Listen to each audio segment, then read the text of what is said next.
Saint Valentin yahereye mu gihugu ca Saint Valentin. Hey, y'all, come look at this. Yahereye mu gihugu c'Ubufaransa. Haya kwa papa i Roma.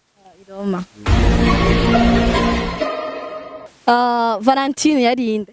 Placinte. What? Placinte. Valentine. Yari Valentine mweranda. Mwese bigasi wa mbere wa Republika y'u Burundi. Valentine yari umuki? Yari umukobwa. Yari umukobwa. Valentine yafuye ryari? Basha uramfashe. Basi umusheri? Wapi? Kubera? Sindagera.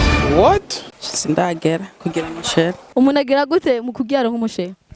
Umuntu. Hey, y'all, come look at this. Aramuhiga nyine umukunzi wiwe hama mukayaga kugira mukundane. Saint Valentin yahereye mu gihugu ca Saint Valentin. Hey, y'all, come look at this. Gihugu c'u Burundi.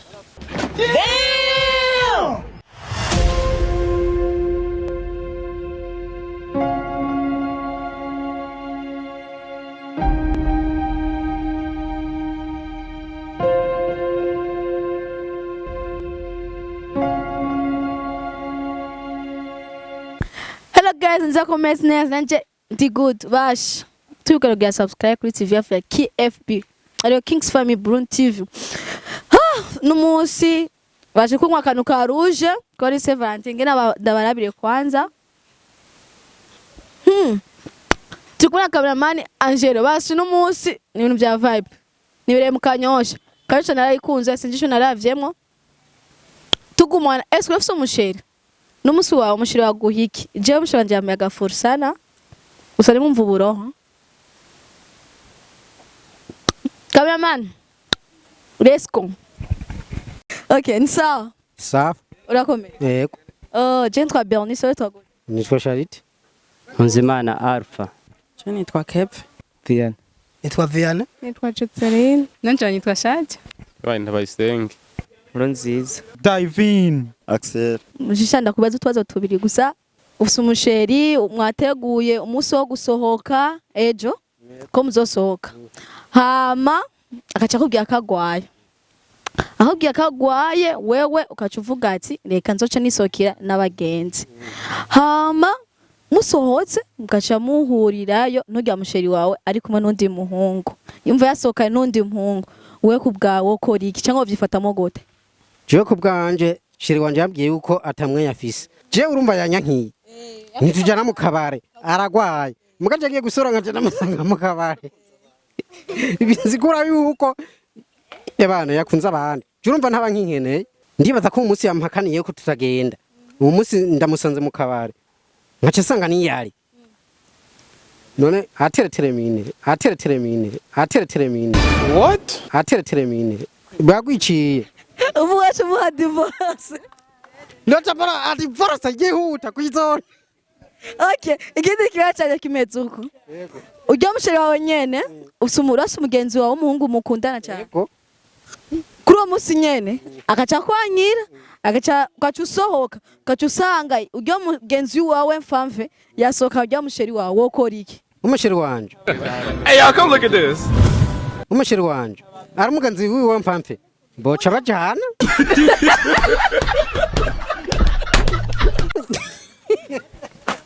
Uruva wowe ushobora umuhe. Jewe ari umugenzi wiwanje nkasanga bari kumwe n'ubuzara bwa yajyaruguru. Boca bajana.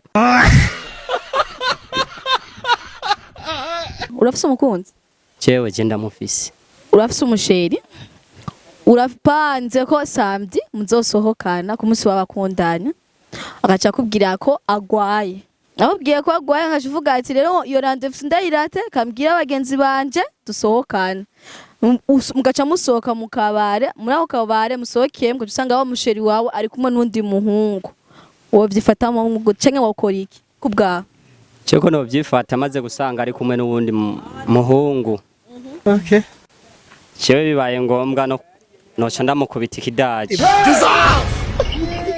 Ujya musheri wawe nyene yakwanya ko musohokana ugaca umusanga mu kabare ari kumwe n'umugenzi wawe pfamfe wo mukorera iki ari kumwe n'umugenzi wanje je yari sanze ari kumwe n'umuhungu w'umugenzi icyo nokora ahubwo noca ntora uwo muhungu mwizosi Oh my god! nyambara ibikunda afise nk'imbuga noca ndamucumita no kiwa cumutura we kwene kino noca ndamutora ega niwe yatumye umukobwa anyikura murazi bakobwa ko atabwenge bukwiye bafise What? murazi bakobwa ko atabwenge bukwiye bafise What? Emotional, damn it! Saint Valentin yahereye mu gihugu cyaha Severant Hey, y'all, come look at this. yahereye mu gihugu c'Ubufaransa haya kwa papa i Roma Roma Valentine yarinde Placinte What? Placinte Valentine yari Valentine mweranda mwese bigase wa mbere wa Republika y'u Burundi yari Valentine mweranda mwese pose wa Republika y'u Burundi urafise umukunzi mvuga mvise umugore umusheri wanje Bandu bari sawa susheri akira nk'umunsi wa Saint Valentin urumutegurira iki araje ndamutegura umuntu wa ruguru nanje ndi ino nagashigoro murungikira cakarimika kanda kamuno oya karimika chiko nama namurungikiye ko musi yaje bazomute mu rusasi wa uyu namurungikiye je nejo rushinda murungikira Okay, sibazo bitatu ubitoye cinagwa bitatu Saint Valentin yahereye mu gihugu cyaha icyo gihugu ntacyo nzi Saint Valentine yari umuki nawe nzi nawe nzi kweli ase birakunaniye basi umusheri wapi kubera sindagera What? sindagera kugira umusheri umuntu agira gute mu kugira nk'umusheri umuntu Hey, y'all, come look at this.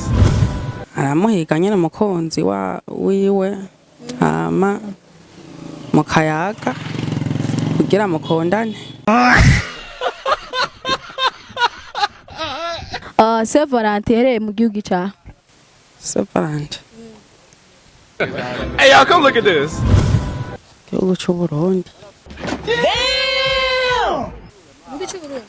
igihugu c'Uburundi Emotional, damn it! Saint Valentine yari umuki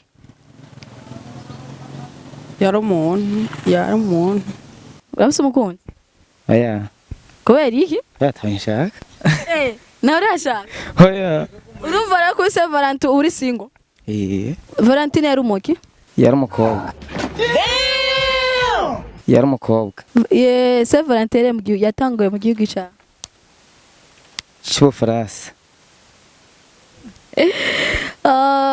Saint Valentine yapfuye ryari bashobora mfashe urafise umukunzi yego none nk'ubu umushiri wawe wamubwiye muzosohokana ejo akaca akubwira ati ko agwaye ugaca usohoka mu munsi ugaca umusanga ari mu kabari kumwe n'undi muhungu wovyifatamwo gute nkaho aho sanze biri kumwe n'uwundi sanze turi ari kumwe n'uwundi noca mvuga ati wewe rero gumana n'uwo nyene muri kumwe jewe ntituzosubira kuvugana ikibazo cyane cya mbere kimeze uko Valentine yari umuki yari Valentino yari tuvuga ko ari umwerande Oh my god! umukristo hari indi zina bavuga ko ari iwe irindi zina jewe nzi ko ari Valentino Hey, y'all, come look at this.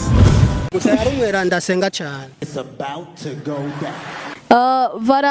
Saint Valentin yatanguriye mu gihugu cyaha yatanguriye muri Hey, y'all, come look at this. gihugu ca Vatican Roma kwa papa Valentine yapfuye yishwe ryari ntawe nzi kwera Joseline urafise umusheri Oya. nta ofisi Oya. Joseline ufise ibibazo bitatu ubitoye cinagwa bitatu uritegura Yego. Saint Valentin yatanguye mu gihugu cyaha Hey, y'all, come look at this. Nibaza ko yatanguye mu gihugu c'Uburundi nyene. Valentine yari umuki Ntawe nzi prime. hasi rero byari ibyo jewe ibibazo bitatu ubitoye cinagwa bitanu Saint Valentin yahereye mu gihugu yatanga mu gihugu cya aho ntungore. Oh my God! Nkuru nziza urafise umukunzi none nk'umukunzi wawe nkeje umuteguriye agasorti hama agaca akubwira kagwaye akubwiye kagwaye rero ukaca muhurira mu kabare ariko n'undi muhungu ubwo vyifatamo gute numva ko waca muheba nyene hari bindi Saint Valentin yatanguriye mu gihugu cya aya nkayonse navyuzi urafise umushere kubera sindagira uragera umuntu agera ajya bambwiye nzokunda nafise imyaka 20 umva na 20 ufise we oya kame nguru umuntu naho mana gutongoze jenga je ko sindagira wihanga nuranyanyera je ndakwanki abantu babona abantu babona none gukatira umuntu n'ibintu bisanzwe Saint Valentin yatanguye mu gihugu cya Saint Valentin yatanguye mu gihugu cya Saint Valentin yatanguye nyine kwa Valentin none umva yari umuntu witwa Valentin kera muri Valentin kera kwa Valentin base rero kirakunani okay David urafise umukunzi ava ndamuronde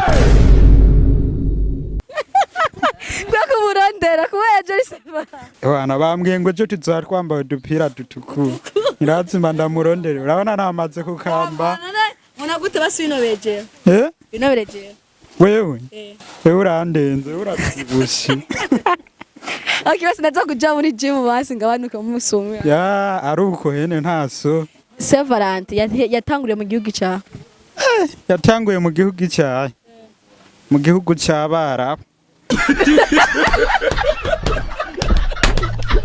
Abarabu ama Valentine yari umuki ivyo bintu biriko birancanga basi ko ari umusi